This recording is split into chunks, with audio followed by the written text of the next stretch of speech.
Votre enfant en portera environ 4500 pendant les premières années de sa vie.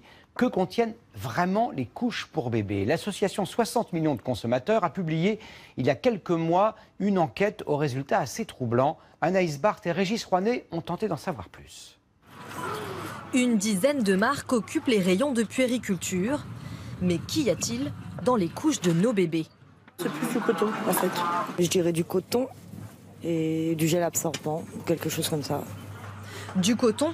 Nous avons voulu vérifier, mais impossible de trouver la composition détaillée sur les paquets. Contrairement aux cosmétiques, rien n'oblige les fabricants à le faire. Cette journaliste a enquêté et testé une douzaine de références dans des laboratoires indépendants. Les résultats sont surprenants. Le voile qui est au contact des fesses du bébé, ce n'est pas du coton, comme on pourrait le penser, c'est du plastique. Certaines marques contiendraient même des résidus toxiques, des pesticides comme le très controversé glyphosate ou encore de la dioxine, un perturbateur hormonal. La peau est particulièrement perméable aux substances et où l'organisme est particulièrement sensible. Pour toutes ces raisons, nous on dit clairement qu'il faut qu'il y ait zéro résidu. Toute la filière est concernée, des marques écologiques aux marques industrielles. Le leader du marché tente de se justifier.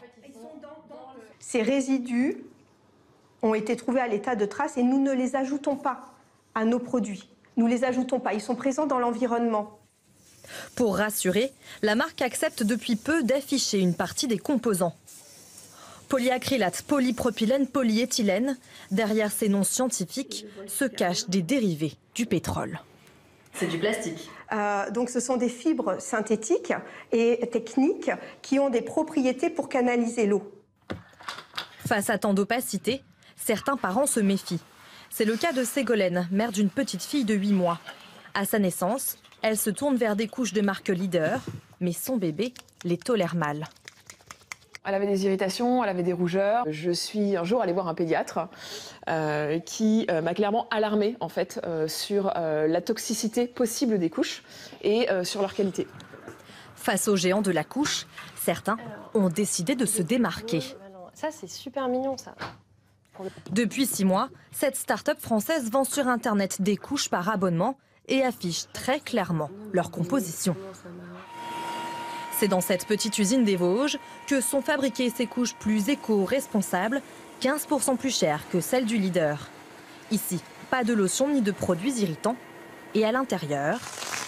Ça, c'est la matière vraiment différenciante, ce qui permet justement d'avoir plus d'épaisseur sur la couche. Parce que plus une couche finalement sera épaisse, mieux ce sera pour l'enfant.